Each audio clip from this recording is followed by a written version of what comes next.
Have you wrestled with imposter syndrome? Excessive and unsubstantiated self doubt coupled with an uncanny lack of confidence? I'm your host, Betty Danowitz. Listen as I interview highly successful individuals about their experience with this imposter syndrome and how it manifests itself in their lives in this If You Ask Betty podcast series dealing with imposter syndrome. Hi, Christopher. Thanks for being on the podcast. Hey, Betty. Well, you know what? I've been looking forward to this one for a while, so this will be fun. All right. Me too. Okay, Christopher, tell us about you. Yeah, that's a big question. I think there's a lot to that in that, I think of myself as like a dad and a husband first. So, even professionally, a lot of people ask me, hey, tell me more about yourself. I'm like, well, that's the primary side of my life. I guess I'm a learning leader in many ways, but I've always been somebody who just cares deeply about people and is really curious about people. So like when I think about who I am, a lot of who I am is like always trying to find new and different and better ways to serve other people, which is kind of a weird thing to do, but I don't know. It's just always, ever since I was a little kid, it's just what I really like doing. It's actually why I got into the field that I did, even though I was very weird and felt like I never fit in. Okay. What? Talk more about that. Weird and never felt like you fit in. Tell us just a little bit more about that. So I had kind of an interesting youth. It was I would define it as traumatic. I had a pretty traumatic youth. And so as a result, didn't really know how to connect with other kids my age, didn't really, was kind of almost embarrassed because I knew of all kind of the chaos that was going on and everybody else was always trying to pretend everything was all in order. And I've never been one to like put on a false front. So then it was more of like an avoidance thing where it was like, well, everybody else seems to want to pretend everything's wonderful in their life. And my life's not that wonderful. And I don't want to go out and tell everybody it's wonderful. So maybe it'll just be easier if I just kind of avoid it. And so that was very much something I had to kind of overcome over the years in going through some of that stuff. But as a result, it took me a while to kind of figure out like, and I was different. I don't know. I've always seen the world different. Some of it maybe had to do with how I was raised. Some of it was growing up around a funeral home. You saw the death all the time. And you were just like, why do people care about all this other stuff that just seems so trivial in comparison? Which as a kid, most little kids aren't talking about those things. They're like, hey, did you see Ninja Turtles? And I was like, yeah, no, not really. Yeah. I don't really care about that. Yeah. Well, I have a feeling more about that will come out in our conversation as we go. Probably. I have a feeling. But let me come back to telling us about you. What are your biggest accomplishments in life and in work? What would you say?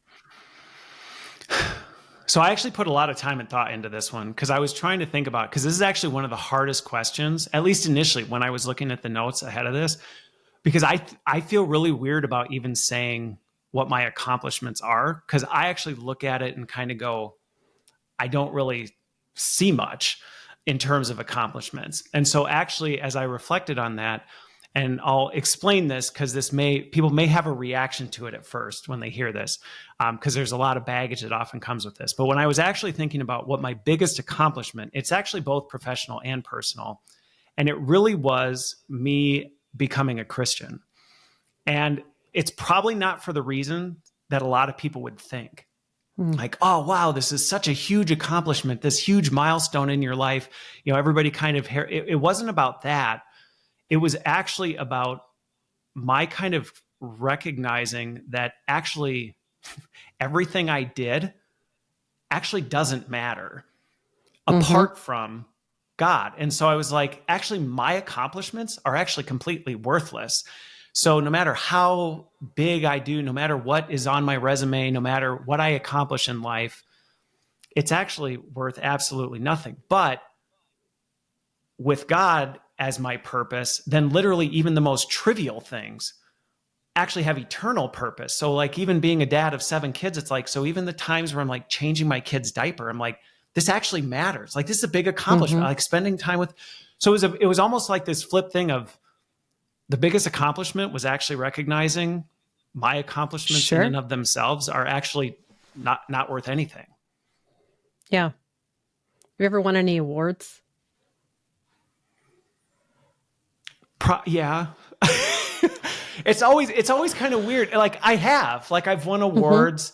I've won, I got LinkedIn Top Voice this year. I mean, I Oh, look at remember for a you. long time, I remember for a long time, like I always thought I want to be a chief learning officer.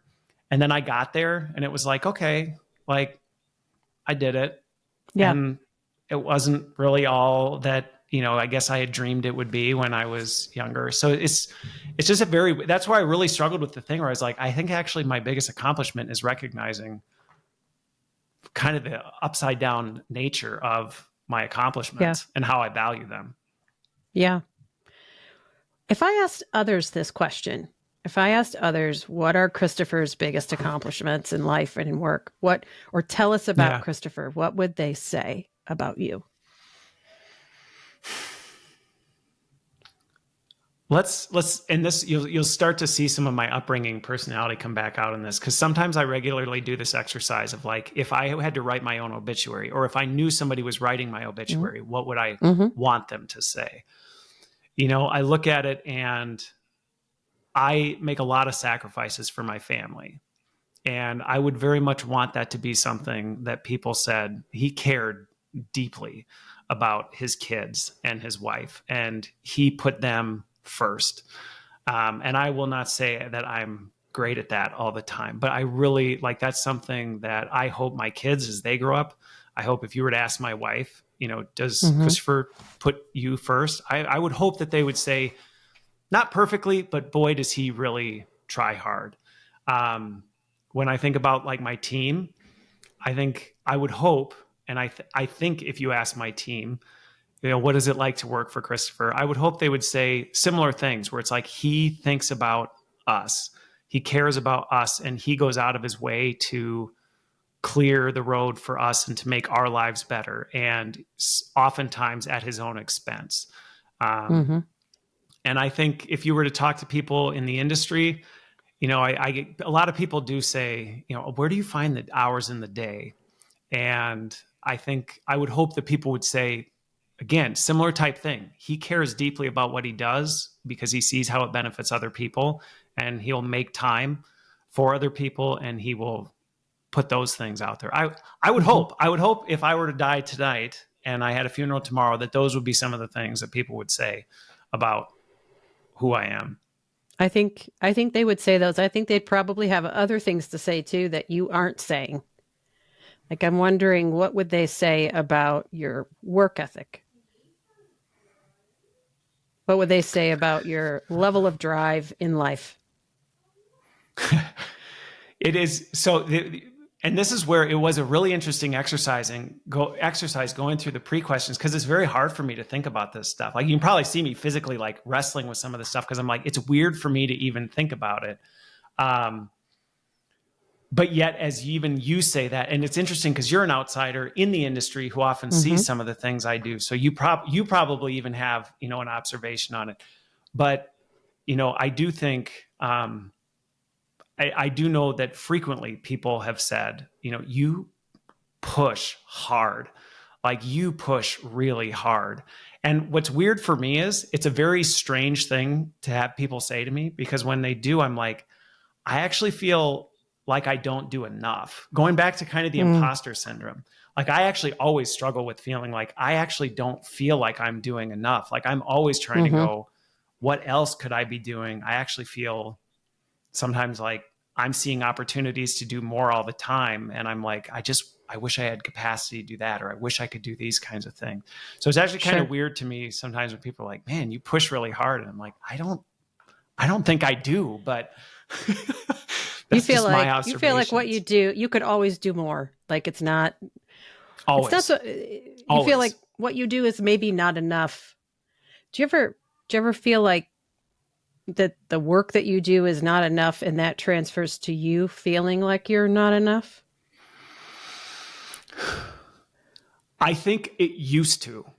It Okay. used to. And I That's think fair. that's where when I say my biggest accomplishment was becoming a Christian, for me, Mm-hmm. that actually completely fundamentally shifted my mindset because I was I like, imagine it did. Yeah. it's not about me anyway. None of this is Mm-hmm. about me. Whatever accomplishment I pull off, it doesn't matter.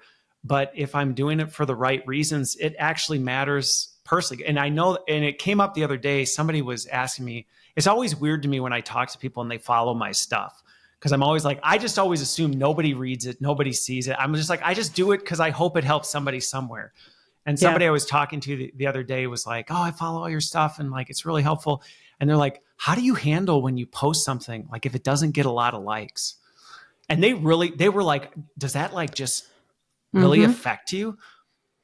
And I was like, I'd be lying if I said I'm not disappointed, Sure. but not for the reason I think a lot of people would be. Where like for me, it's not like I'm disappointed because I feel like somehow I'm not worthy or I should have said something different or maybe if I would ever like I don't start bashing on myself, but I'm more like disappointed that I couldn't have done more to help people. I'm like, well, Mm-hmm. obviously I thought that was really insightful or somebody might apparently the audience spoke and they felt otherwise. So I guess Or the algorithm whatever. spoke. I mean, the algorithm could have just smacked it down. It's totally possible.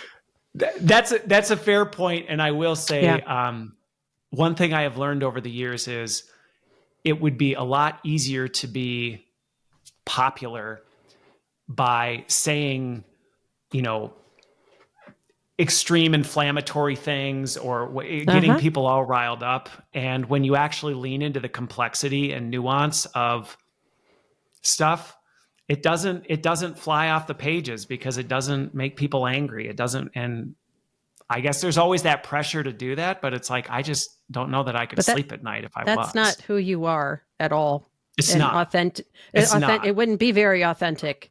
It'd be Yeah. very forced for you.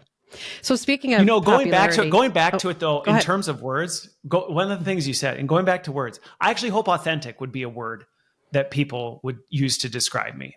Yeah. And what's funny is I've had little glimmers of this with people, and it's actually kind of a running joke with some of the companies I've worked at because there's almost this aura that people have where they're like, oh, Christopher, like he's always remote. We've never met him. There's this like, I don't get why the mystique of like, what would it be like to be in the room with Christopher, which I always think is very strange because I'm like, Uh-huh. I don't know why. I'm a pretty boring person. But I actually had someone once, they were in Milwaukee and they called me and they said, could I come to your house? I was like, I mean, yeah. Like, let me check with my wife. Sure. Like, it's Mm-hmm. let me check. I don't know what our schedule is, but it just so happened it worked out. And so he's like, I'd love to, whatever. And he was bringing an award that I'd won, and I couldn't go to the event, so he's going to bring it. So I was like, yeah, I mean, fine, whatever. And so we came and we sat on my back patio, and we had a beer, and we were sitting there. And as he was leaving, he was like, "This was really fun, and also somehow anticlimactic." And I was like, what does Wow. that mean? And he was like, no, no, no, no, not in a bad way. He's like, you are no different right here in your back. You're no different than on the phone when I talk to you or when I'm on his. You're literally no different. And I'm like, is that a compliment? Like, I didn't know how to take it at first. He's like, Mm-hmm. no, I actually think that's really Something to be refreshing. something to be proud of. Yeah, he was like, it's actually really refreshing. He's like, I Mm-hmm. actually feel now like if I talk to you on the phone, it's like, yeah, that's the same Christopher I'd get to, Yeah. no matter where it was. And he probably thought you were shorter than I imagine you're relatively shorter human. Okay, what's your prediction? I'm actually My curious. How tall do you think I prediction am? is 5'8", maybe 5'9". Okay, so I'm actually 6 foot. Shut up. Yep, I am See, I am I'm just 5'11" and 3/4. just always hoping people are as short as I am. I am 5'2" when I'm standing as Okay, straight as possible, okay, and I have a little bit that of is a so heel. funny. I am Okay, short. I am a short person. Okay. Coming back, and speaking of popularity, I'm going to ask you a yeah, couple of questions that you weren't sure, necessarily prepared for, but I just want to make it's sure totally that our fine. listeners understand who I'm talking to. How many followers do you have on LinkedIn? I think like 35,000 or something like that. Okay. And on average, how many times a week do you put out content, either a post or a video, and that includes the stuff you do with 7 Taps, and like, how many times a week might we see your face or hear your voice theoretically in a post? Normally on a slow week, 5. Mm-hmm. On a busy week, 11 or 12, Okay. So usually, with a you're kind of a incredibly spread. active. Yeah, different. Yeah, you're incredibly Yeah, active. yeah. I am incredibly active. Yeah. Yeah. I just wanted to, because you didn't mention any of those things when I asked you to tell me Hmm. about you, and because they're really not that important to you. But I want folks that are listening who maybe live under a rock and don't know who you are to have an idea of who we're talking to, and that the level of, I don't know. I always call us the B team fame, right? That you have in the Okay. industry. Not that there's an A team. Like the A team are like actual celebrities that make millions and trillions of dollars, and that's not. I mean, I don't think that's you and me. I feel like it's not. No, no. Okay, but I was wrong. I mean, you were taller than I thought you were, so who knows? Um, Yeah, if you figure out how to make millions being a popular voice in the industry, let me know. yeah, especially this industry. So, okay. So thank you for that. Thank you for sharing that information and letting me to Yeah. dig a little bit deeper. What has your experience been with imposter syndrome? Um. So my experience with it has been, like I said, I've always felt like off. Just like I couldn't quite connect with certain people, or I just always saw the world differently. And so for me, for a very long time, I always felt like something was wrong.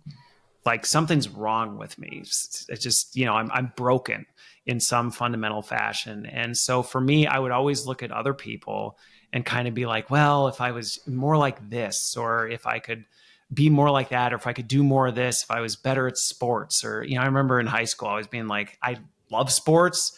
I did things. Actually, no, I hated sports, but I loved being athletic. And so I was like, well, this is weird. Like, how do I don't fit in because I can't stand the jocks, but I'm very athletic. So the people who just want to sit around and play video games, I'm like, well, I'd rather go to the gym. And so I was like, well, now I don't really fit in with either of these crowds. And so that's always been a struggle for me in terms of trying to connect. And so I think that's how it's always shown up for me, which actually not only kind of my biggest accomplishment, but I think one of the other things that's forced me to do is rather than try and become somebody different, I found what it does is I end up having like a relentless curiosity for other people. And that's how it's shown up in me is I'm like, well, I'm not going to fit in and I'm probably never going to fit in with anybody, but that's okay. So I'll kind of do my own thing. And then when I'm around other people, I guess I'll just be really, really interested in them and what they do and what interests them Mm. and see where that goes. And, I've actually, in a weird way, found it more fulfilling than going around trying to become somebody I'm not. I've Yeah. tried that in the past. It just is awful for me. I can't stand it. Yeah. So have you experienced imposter syndrome recently? Oh, to pretend that it doesn't like hit me on a daily basis would be, I'd be lying if I didn't say there's always that like, and again, some of it is even fueled by the fact I feel like I'm not doing enough. And so then I see these other people who are doing different things or more things. And then I'm like, well, maybe I should be doing that. Maybe I should be Mm. over here doing these things. Maybe I should be adding this. And so I will say in the back of my mind, multiple times throughout the day, I'm constantly going, maybe I should be pushing hard. And I actually have to be really intentional on pushing back. And honestly, credit to my wife on this. She's really good at reining me back in. She's one of the ones that's like, you just need to sit down Yep. and stop Downshift. because you will. Settle Yeah, down. she does it. Yeah, she does it all the time. Because she's like, you would literally give away everything you have if you could. And you still would be like, yeah, but I could be doing more to get. Mm-hmm. She's like, you would kill yourself. And Yeah. I even struggle with that because I'm like, well, you're encouraging me to be selfish. And she's like, I'm not encouraging you to be selfish. I'm encouraging you to be healthy. and recognize the limitations and your own vulnerabilities. So yeah, I mean, that's where, for me, I don't know that it ever goes away. Yeah. Smart lady. Um, she's a Yeah, keeper. she is. So when you're having an episode of imposter Mm-hmm. syndrome, how does it manifest itself? So for some folks, it's like perfectionism or overachieving. I've definitely heard you talk about overachieving or self-sabotage. Like what do you experience? What behavior changes do you notice? Like what happens to you when this syndrome happens? So for me, it's definitely not perfectionism, right? Like that is, No. anybody who knows me knows, like, I have this very fine line of like, okay, I won't do anything crappy, but I don't care about the details. Like, so I totally know lots of people in my life who are like, they go that way. For me, it shows up as like almost compulsive, like spinning up new stuff, where Mm. I'll be like, okay, I'm not doing enough. Like, what else could I be doing? And that's where all of a sudden I'll have this new great idea of things that I'm going to start experimenting with. And I'll be starting to run down a path. And I'm like, I've gotten better at catching myself going, where's this go? Like, Mm-hmm. why are you doing this? And then my wife's my backup now, where she'll be like, wait. What did you say you're Whoa. going to start doing right now? Yeah. Let's talk about that. Yeah. But that's where it starts. It's just this almost compulsion to just never So stop. compulsive overachieving, compulsive new ideas, starting something new. And you Yep. mentioned comparison. When you start to Yep. feel that comparison, and maybe the answer to this is the same. But when you start to feel that comparison with someone else, what um what happens? Like what are the emotions you feel? What are the behaviors that you notice? I'll give you an example. So Kathy Yeah. Labori was on, and she says when that comparison kicks in, she actually feels very envious. It's an envy. So like jealousy is, I'm afraid that you're going to take something of mine away from me. Envy is, I want what you have. So she says she feels that and feels all of the emotions and the behaviors that come with envy. That might be your answer. Yeah. Maybe it's something else. No, Um, I think where it shows up for me is, and again, this kind of goes back to, being around death so much, where you, like, for me, I'm like, but there's not enough time. And like, I'll feel myself start to go, hey, do you ever watch Dexter? I have Have you not, ever but seen Dexter? I've heard many Okay. people compare that to other things in The life. Dark So go ahead. Passenger. Okay. So he talks about his dark passenger. And I would say that's the best analogy that I can use. While I have no desire to set up a clean room and take out bad people, it's almost this like cloud of, I almost just feel this dark cloud coming where I'm like, oh, I'm going down, and it comes more from this, like, if I miss out on this, that's Mm, it. Because again, I have this keen awareness of mortality, and I'm like, but this might be all there is, and this might be my only shot. And so that's usually how it, all of a sudden Everlast, What It's Like, starts showing up in my yep. Pandora or something like that, and you're like, oh, I know what's happening right now. Yeah. Or maybe you start singing Hamilton. I'm not throwing away my shot. Isn't that the Hamilton Yeah, song? yeah, Hmm. yeah. And everyone listening is like, doggone it, Betty. Now I've got that song in my head. You're welcome. Anytime. Anytime you need a Hamilton lyric, just ping me. Um, There you go. yeah, I mean, I think it's interesting that the comparison kind of feels like a dark cloud. And would you say Yep. that dark passenger, that dark cloud is sort of like starts to taint everything that you look at, and everything Oh, feels like it's not for enough. It's sure. not, yeah, like what am I doing? I obviously suck at this. Well, and it almost starts a spiral. And I think, Mm, one of the things that's been good, and why I like that you're doing this as a podcast, is the number of times and this was something that was very foreign to me until I started doing it, where I started becoming more open with people. Because again, kind of growing up, where I was always like, well, I'll just take an interest in everybody else. And people, for whatever reason, I don't understand why, like, they'll just open up to me about anything. but I was always kind of a little more guarded. And it's probably been quite a few years now. But then I started opening up. And what was interesting is I kind of don't hold back in terms of like, hey, here's what's going through my head, or here's what I'm dealing with. And what was really actually healthy on this was like, I remember the first time I opened up about this to somebody, I was describing this like dark passenger. It's almost like a thunderstorm. You see it off in the distance, and then all of a sudden out of the blue, you feel you're like in the middle of it and you just can't see anything. And he sat there, and all of a sudden he went, I do that too. And I was like, wait, what? Like, I thought I was crazy. Are you serious? Like, exactly. He's like, I know exactly what you're talking about. You feel it brooding. You even know it's there, and you want to push it out, but you can't. And then all of a sudden something happens, and like everything's terrible. Everywhere you look, it's black. And I was like, holy crap. And then the more people I've talked to about, the more people that go, I know exactly what you're talking about. It may show up slightly different, but I know exactly what it is, and it'll catch you off guard because you'll sense it's there, and then something will trip that, boom, you're in it, and you don't know how to get out of it right away. Yeah, I call it the imposter monster. And I like that. when I do a session about it, it's the imposter monster, and for me, he's a fuzzy looking, basically a puppet that's always his name is Bernie.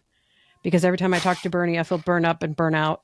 And he chirps in my ear and tells me, oh, I don't think you can do that. I don't think it's a terrible idea. But it's the same thing, right? It's something or it's some ethereal thing or some real thing or some voice in your head that says all the dark things to you and says, just raises the level of self-doubt to a point where sometimes, we get almost paralyzed by it. And and it keeps us from doing the things that we need to do, even from regular functioning things. Yeah, absolutely. And that's what I found when I talk to people is, like you said, it may show up differently. You have Bernie, I've got the dark cloud that I see in the distance, but everybody's like, I know what you're talking about. Yeah. And I can relate to that thing that all of a sudden it just hits you and you're like, what is this? And once it hits, it's like everything around you. Like you could be handed $100 million check by Mr. Beast or whatever, and you'd be like, this is the worst day. And you're like, what just happened? Like, it doesn't matter what happens. It's like, you just can't see nothing. Yes. Yep. Yeah. I had a moment with the cloud or Bernie or whatever you want to call it. By the way, I like Bernie personally because he's a little friendlier than the psycho cloud that comes over Dexter, like that makes him murder people. So, I mean, whatever works for you is fine. Whatever works. You know what? The happy sock puppet. We'll stick with Bernie. Yeah, I'm gonna stick with Bernie. Anyways, but I actually was having this conversation with a friend of mine a few weeks back, and this was happening, and I was like, oh, he's like, what's the matter with you? I said, everything is annoying. And everyone is annoying. And that's exactly what he did. He's like, I get it. I'm like, oh my God, like everything and everyone is annoying the bejesus out of me. Please stop. Yep. And I was like, as I'm talking to you and you are relating to what I'm saying, it's annoying. And he just laughed because he's like, I completely get it. And sometimes you have to just wait for that to pass, right? You just have to wait it out because the more you do to try to make it better, the more annoying those things are. And you just have to let it pass. Yeah. Well, and I think that's where sometimes, like you see a lot of the stuff out there, like, oh, here's the 10 tips or the 3 tips and I'm like, I know from my experience, it's like sometimes the thing that worked wonders the next time, it makes it 1,000 times worse. You're like, oh, I went and lifted weights and I blew it all off and then I was fine. And then the next time you go lift weights and you're like, and now I'm 1,000 times angrier than I was before. And you're like, what just happened? You're like, you go to lift weights and you didn't quite get the lock on. So when you pick it up, half of it falls off and you want to just throw the other half.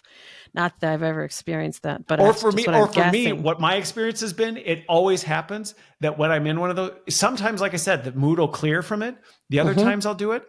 And of course, that'll be the time where I couldn't lift Oh as yeah. much as I could You the couldn't week even hit before. And your now yeah. you're just mad about this. You're like, well, obviously I'm getting older. I'm getting weaker. Like Well, something's yeah. wrong with me. Again, I probably have everything is cancer. annoying. Yeah, right. Yeah. Everything is annoying and everyone is annoying. Okay? Yep. Yeah, I get it. I totally understand. And I think I have a feeling that people listening are, well, some of them have either turned it off because it's too real for them, or they're like, oh my God, I totally feel what both these people are saying. So okay, when you think about how imposter syndrome manifests itself in your life, so we've talked about some of the comparison, Yeah. we've talked about the compulsive overachieving, compulsive new projects, which by the way, you are not alone in that. I definitely do that and have had to learn how to temper that as well, because I always feel like, oh, it's not enough. Let's do one more thing. No, no, no. You don't need to do one more thing. Okay. Anyway, back to what I was saying. So, are there other contributing factors to your imposter syndrome? So, like we've talked in previous episodes about common triggers, things like being new at a job, somebody new on your team, new set of expectations.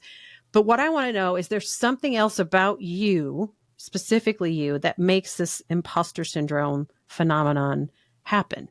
And you've already mentioned a few. You've mentioned, growing up in a funeral home.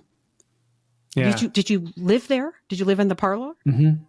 Yeah. Mm-hmm. Okay. Growing up in Yeah. and if anyone has seen, what's that movie with Veda, Sultan Puss, Sultan. I don't I'm know. not good with That names. one I don't know. Christopher, My Girl. She grows up in a funeral home, Oh, okay. Yes. and she's a Okay. little Everybody weird. always asks me if it's like, yeah, she is. And everybody always It's a asks me little if my weird. life was like 6 feet under. And I was like, Oh, that I sounds mean, terrible. No, stick with My Girl. It's there was, again yeah, a little that's more true. colorful and bright, a little less Yeah, psychotic that's true. rage. So okay, but yeah. So anything like that you think maybe contributes or makes it worse? um, what's interesting is I actually think some of the darker experiences that I had growing up actually helped me navigate it better. I've actually found some of that stuff, some of the really negative, some of probably the worst stuff that I've gone through actually fuels me through some of that. Cause I'm like, well, okay, when I really start getting into it, that's when I'm like, yeah, but remember that. And you're like, Mm. oh yeah. Yeah, this isn't that. I feel a lot better now. So interestingly, that does what I actually find triggers it more than anything. And I'd actually be curious if other people experience this. Big wins actually Mm. trigger it more than anything else. Like the things that you would expect, like, you did it. Yeah. It's like, yeah. Oh, everything is awful. which is, which is like, what? You just did this. Like I remember, and it was funny because it happened with Ashley, or she saw it when I got the notification that I got LinkedIn top voice. Totally unexpected. I just thought it was another update. I was like, I saw it, I'm like, oh, that's like the little blue thing. And I it hit me like a ton of bricks. And I came out and Ashley's like, did you have like a bad day? And I'm like, no, I remember being really edgy. And she's like, what? Like, what happened? Like, what did something go wrong at work? I'm like, no, I got the LinkedIn top voice. And I just remember the look on her face, like, wait, excuse, like, you've said that would be like something. So why are you? And I'm like, I don't even know. Why are you asking? Like, why are you bothering?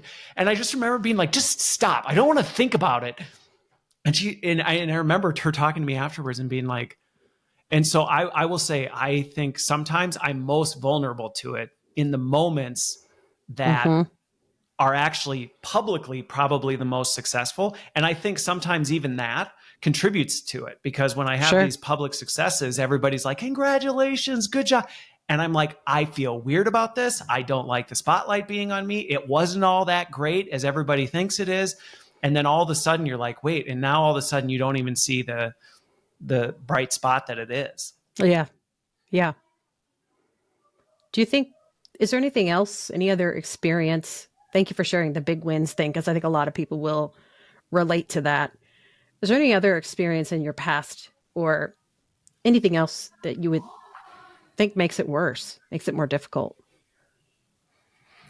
Um, I mean, I joke about this and some people hate it, but I'm like, our childhood affects all of us. Like you can't pretend it doesn't. And no amount of therapy, no amount of like whatever you do doesn't affect that. And so like for me, like I don't have to get into the details on here, but I had a pretty traumatic childhood. So some of the things, a very traumatic childhood. So a lot of the things of like, the parents, the love, the nurturing that you got that some people experience, like I didn't have that. Like I was a Mm-hmm. loner. I raised myself. Nobody ever said congratulations. I mean, I won't make it seem that dark. It's like not like there wasn't anything, but there just was a lot of that. And so for me, it was one of those like I didn't really ever experience that.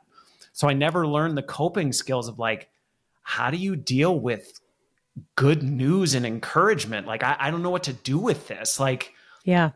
I'm not even worth getting any of this. Like, I'm not like, my body just shuts down. Like, somebody's like, I'm really proud of you. And I'm like, why? What did I do wrong? Like, trust me. And I'm like talking them out of it. And they're like, I just wanted to say congratulate, so Yeah. I definitely think that affects me a lot. And I have to battle through that regularly.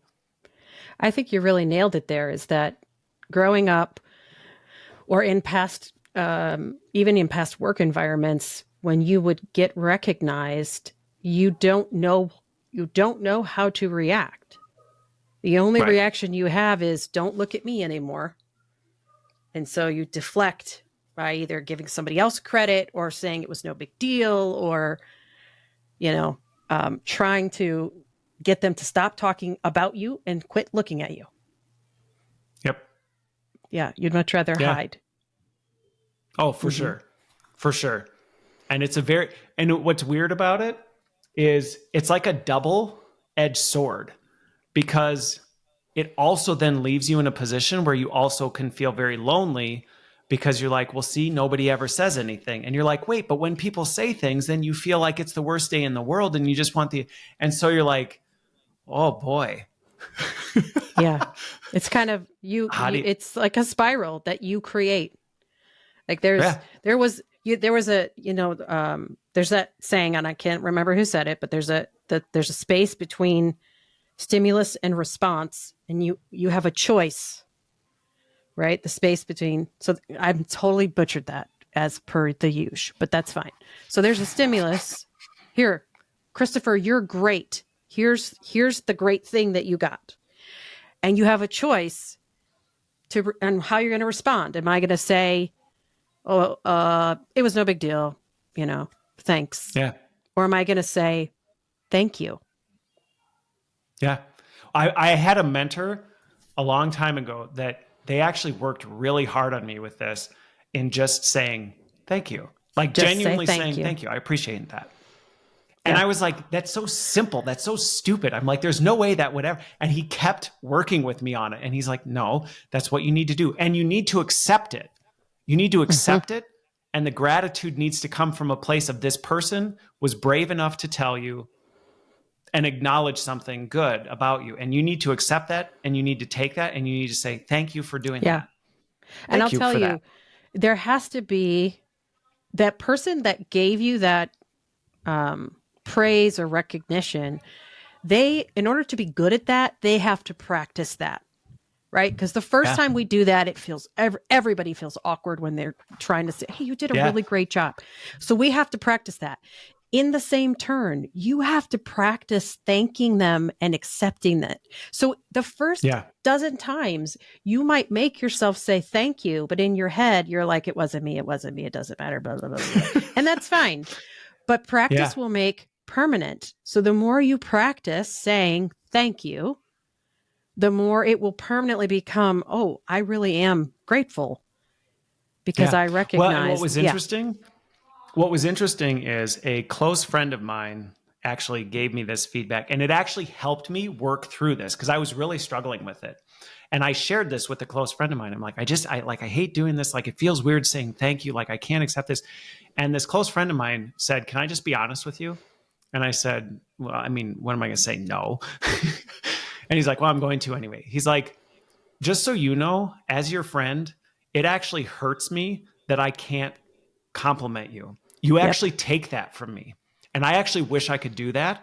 And I remember that actually motivated me to do it more because I'm like, wait a minute, I don't want to take something from you because I'm actually being selfish by doing this. I'm actually being selfish by like trying to shuffle. And so suddenly it flipped my perspective where I was like, wait, no, I'm going to accept this and say thank you to you because I don't want to rob you of what you were trying to do, which was a really nice, genuine thing. And I don't want to take that from you. Yeah. And that actually was really helpful for me. Yeah. Sometimes I think we have this thought that they're just saying that, but like the fifth or sixth time, the fifth or sixth person, that doesn't hold up anymore. They're not there was no meeting that said, let's just bullshit Christopher. Like that didn't happen. Yeah. It didn't happen. There was no meeting. There's been no post that you didn't see that says, we're just going to, feed you a line. Yeah. Like that but you happen. have to, I wonder, I'm curious for you, because I do think that becomes harder the more public you become, because there is a lot more smoke blowing. There's a lot more people, saying that. And so it's very hard not to become like, yeah, what do you want? Like, this isn't real. You're just saying it because you want something from me. And you actually have to fight against that, because the more public you become, the more people, oh, you're so great, I follow you. And you're like, no, you don't. Like, I know, you don't even know who I am, type of a thing. But you just think you're going to get something out of me by talking to me. And you have to actually fight against that. Yeah, you got to fight. That's a cynicism that is a dark, dark part of imposter syndrome, where you sort of are reflecting and deflecting back at the person. And so, you have to really fight that. I've got one more question for you. Sure. Why did you want to be part of this imposter syndrome project? Yeah. So I think, one, I know you from the industry, and I've enjoyed all our interactions. So some of it was just saying, hey, it'd be a great chance to connect. And if there's any way I can use, my influence to help somebody else, great. It's a great opportunity. But I think one of the other things that really is part of the reason why I'm so open and vulnerable is there's very much a stereotype that I think can be attributed to me. He's a white dude, he's successful, he's got all these kids, he's got the big job. And it can create this impression that like, oh, like that's something that you achieve too or whatever. And it's like, I'm no different than anybody else. And letting people know, like, you don't get through these hard things by thinking you just get to a destination and it goes away. And so truly going back to the whole reason I do a lot of what I do, it's like, I hope that somebody sees it and goes, well, if he's still struggling with it, he's like the poster child of somebody who shouldn't, big family, all these other, like, well, then maybe I'm not so weird for struggling with it too. And then maybe we can all help each other out and support each other. Because I can tell you, one of the best things that helps me through this stuff is talking to other people about it and going, hey, how about let's take off the veneer and pretend we've all got it figured out and that everything's great and shiny all the time as the world is burning behind us and we're miserable. Like, let's just have honest conversations and care and support one another. And to me, when I saw what you were doing and what I know about you, I'm like, of course I would love to be part of this. Awesome. Well, thank you for being part of it. Thank you for sharing your experience with us and being vulnerable.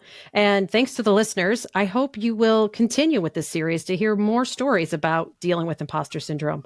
There are so many amazing people that deal with this every day, and sharing their story helps them and you feel less alone, just like Christopher just said. So be sure to follow If You Ask Betty on LinkedIn and YouTube for more episodes and resources about imposter syndrome. Oh, and tell your friends about it. Hit that share button so they also know that they are not alone. Peace out.